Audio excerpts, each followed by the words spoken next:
Assalamualaikum warahmatullahi wabarakatuh. Kembali lagi kawan di Legenda Catur Dunia.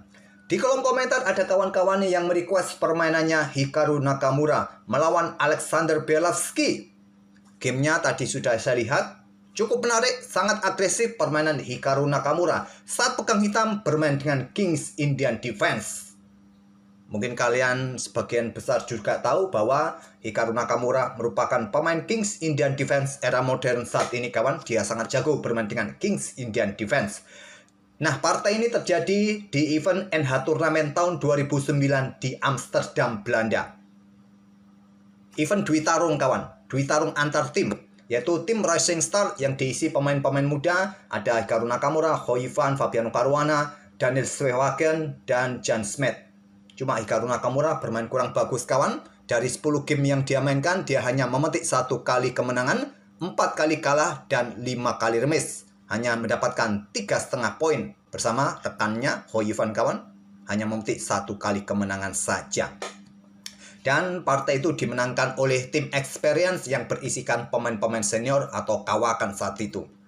Oke, langsung saja kawan kita ke papan analisisnya dari permainan Hikaru Nakamura versus Alexander Belavski, satu-satunya partai yang dimenangkan oleh Hikaru Nakamura di event itu. Dan seperti yang kalian lihat saat itu Hikaru Nakamura sudah di angka 2710 elo ratingnya kawan. Dan game ini terjadi di babak ketiga. Nakamura pegang hitam dan Alexander Belavski pegang putih mengawali dengan pion D4. Kuda F6 ada pion C4. Saya sengaja untuk menunjukkan ikon seperti ini agar kita tahu sampai di mana nanti para pemain ini menggunakan langkah-langkah teori yang bisa kalian hafal, bisa kalian pelajari juga sebagai rujukan kalian saat bermain dengan Kings Indian Defense. Pion G6, nah kuda C3, gajah G7, pion E4, dan pion D6. Kita masuk ke permainan Kings Indian Defense kawan.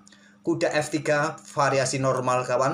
Rokade setelah gajah E2, permainan bertransposisi ke bentuk subvariasi ortodoks sekarang. Kings Indian Orthodox kita temui di atas papan.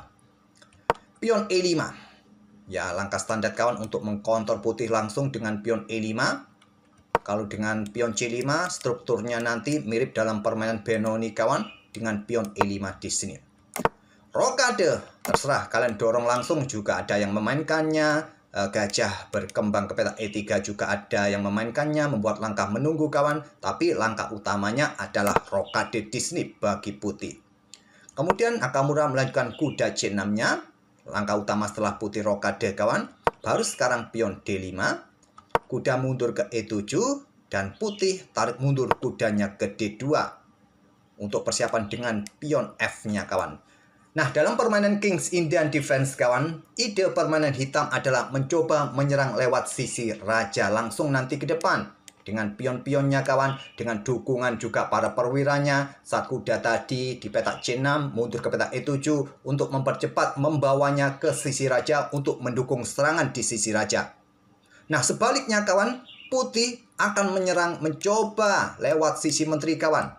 Oleh karena itu, kuda D2 dia pilih untuk nanti yang mendukung pion-pion ini kawan di sisi menteri. Juga persiapan dengan pion F3-nya untuk perkuat rantai pionnya kawan dari ancaman potensi pion di sisi raja dari hitam. Lanjut, kuda mundur ke E8, jelas persiapan dengan pion F-nya kawan di sini. Nah, putih meluncurkan serangan sekarang sisi menteri dengan pion B4 terlebih dahulu. Pion F5, kemudian pion C5. Ada kuda F6 menolak pertukaran di sini kawan. Kuda F6 di sini. Apa jadinya ya jika sekarang membuka permainan dengan langkah pion D pukul pion C5 kurang bagus buat hitam kawan. Coba lihat, putih cukup bagus dengan pion senternya. Jadi memang langkah pion pukul pion tidak ada yang mengambil. Kuda F6 di sini, lanjut Nakamura. Nah, pion F3 sekarang untuk perkuat pion E4-nya dan juga untuk ya menghentikan pion di lajur G ini kawan. Dan Nakamura dorong pion F4 sekarang, mengunci pion F kawan dan juga membuka kembali diagonal terang. Ini cukup penting kawan untuk meluncurkan serangan berikutnya dengan pion-pion di sisi raja ini. Harus dihentikan salah satu pion agar lajur di sisi raja bisa dibuka nanti. Kemudian kuda C4 lanjut Alexander Belavski.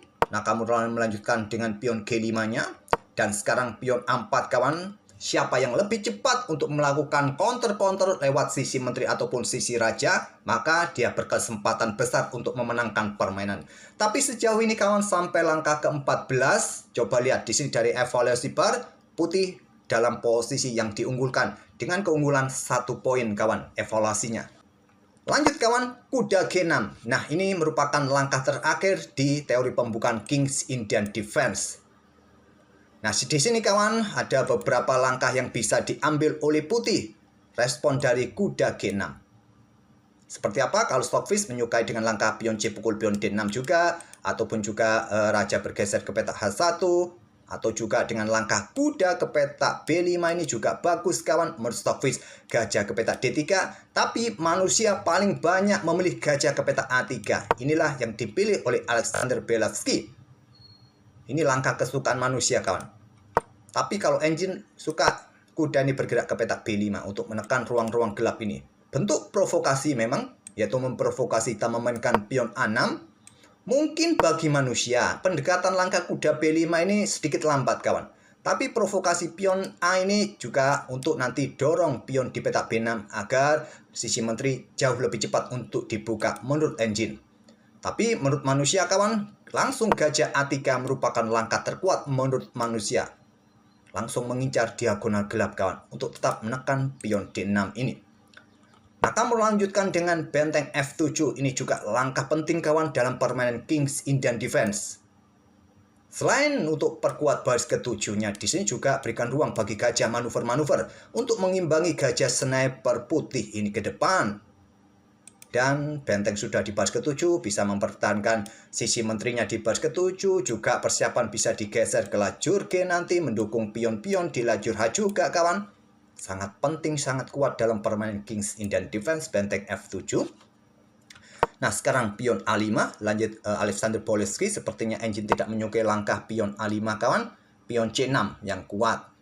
Atau mungkin raja bergeser ke H1 terlebih dahulu, atau pion B5.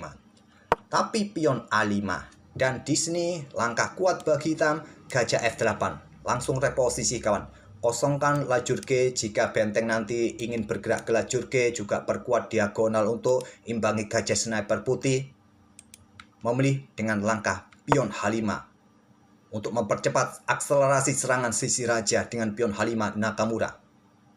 Nah, sekarang pion B5. Langkah bagus dari putih kawan. Dan Nakamura sekarang ambil pion dengan pion dipukul pion C5 atau gajah F8 ini juga bagus bagi hitam.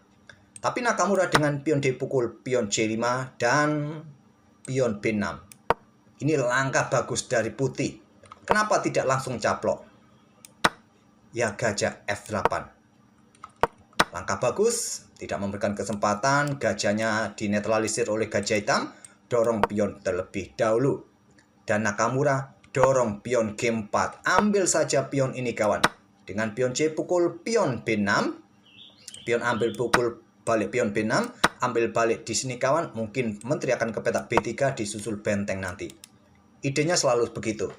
Putih membuat pengorbanan-pengorbanan pion sisi menteri kawan untuk mempercepat akselerasi serangan bagi perwira-perwira di sisi menteri. Coba lihat.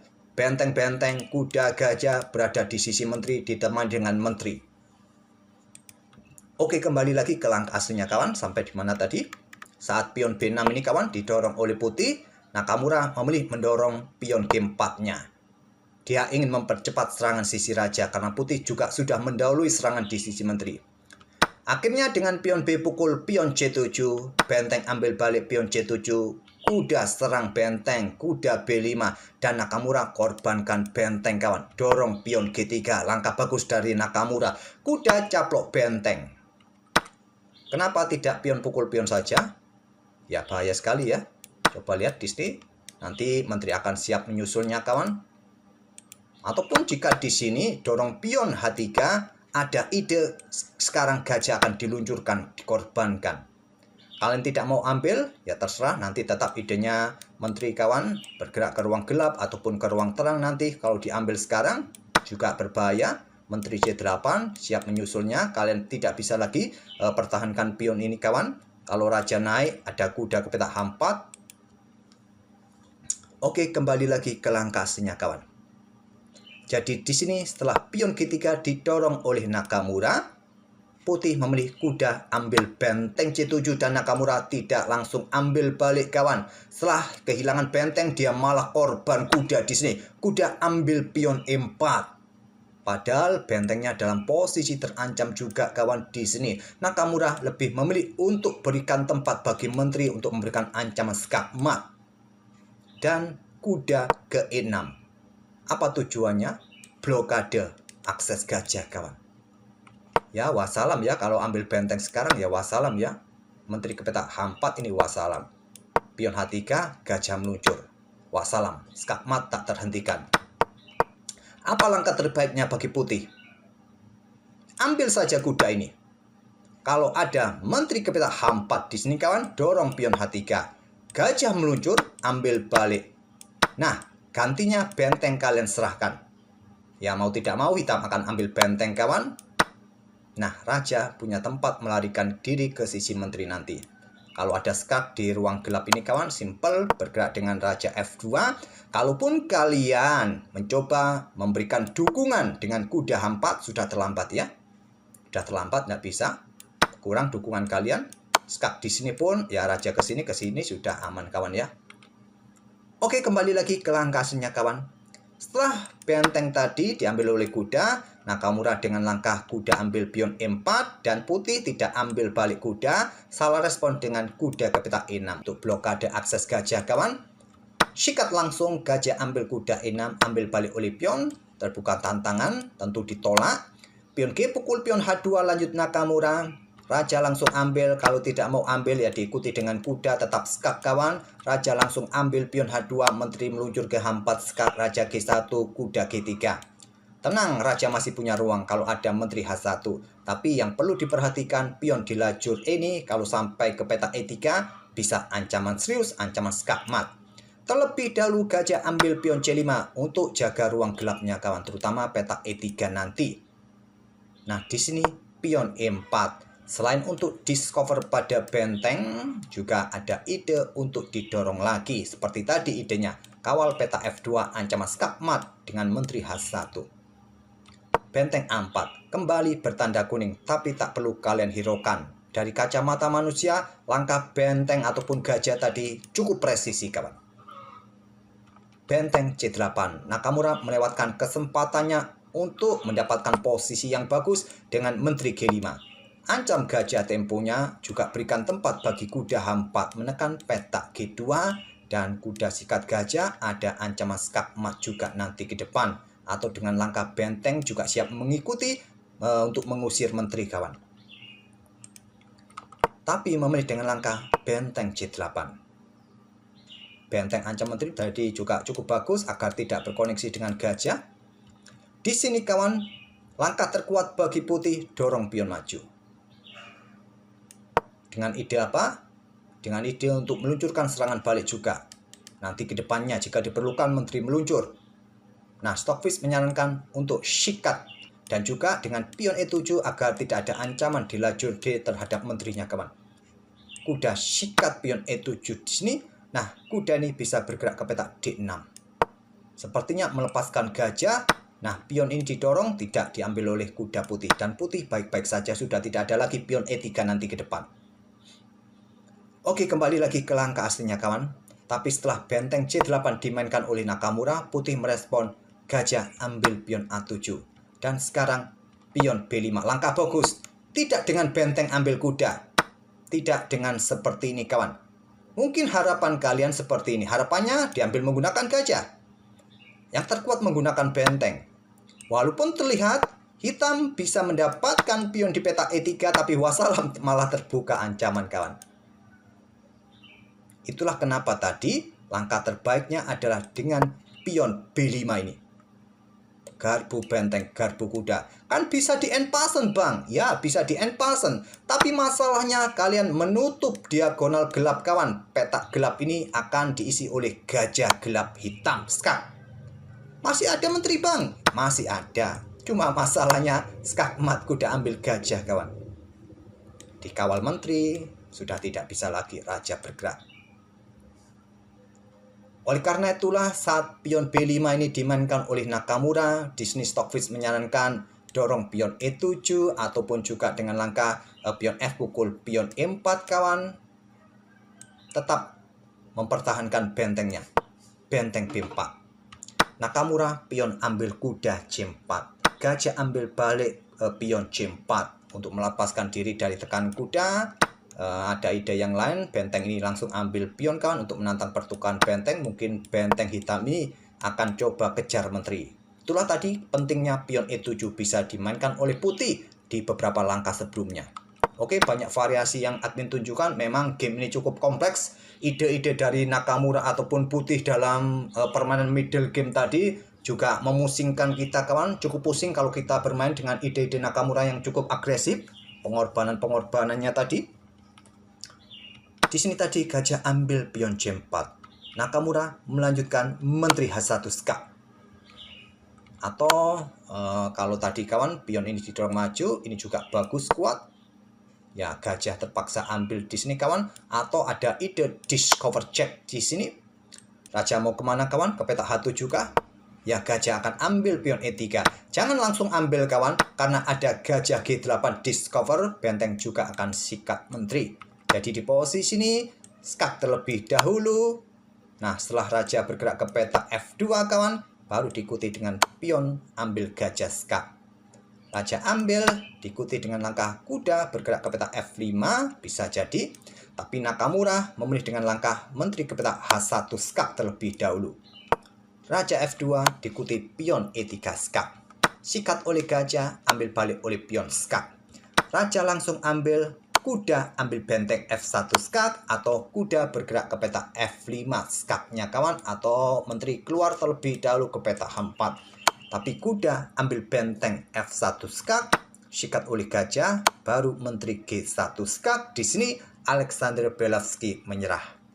Kenapa menyerah? Ya, kalah jumlah perwira kawan. Walaupun putih masih punya banyak pion, cuma posisi rajanya yang tidak menguntungkan lagi bagi putih. Coba lihat.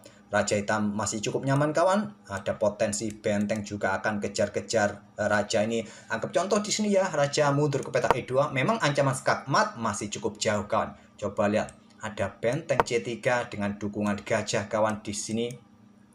Nah, menteri akan siap mengikutinya nanti ke petak E3 dan seterusnya. Kuda pun juga akan dipersiapkan aktif untuk menyerang raja. Dan raja masih cukup nyaman kawan.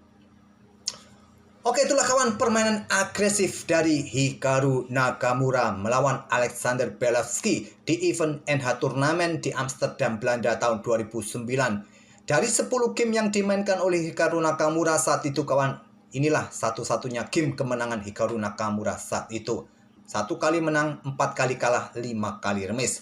Oke, semoga permainan agresif dari Hikaru Nakamura dalam permainan Kings Indian Defense, di mana dalam permainan Kings Indian Defense sering disuguhkan hitam akan mencoba langsung agresif di sayap raja dengan membuka permainannya di sayap raja kawan, dan putih akan melakukan serangan lewat sisi menteri seperti yang kita lihat game ini tadi kawan. Oke, semoga menghibur kalian kawan, dan kita akan bertemu di video-video berikutnya.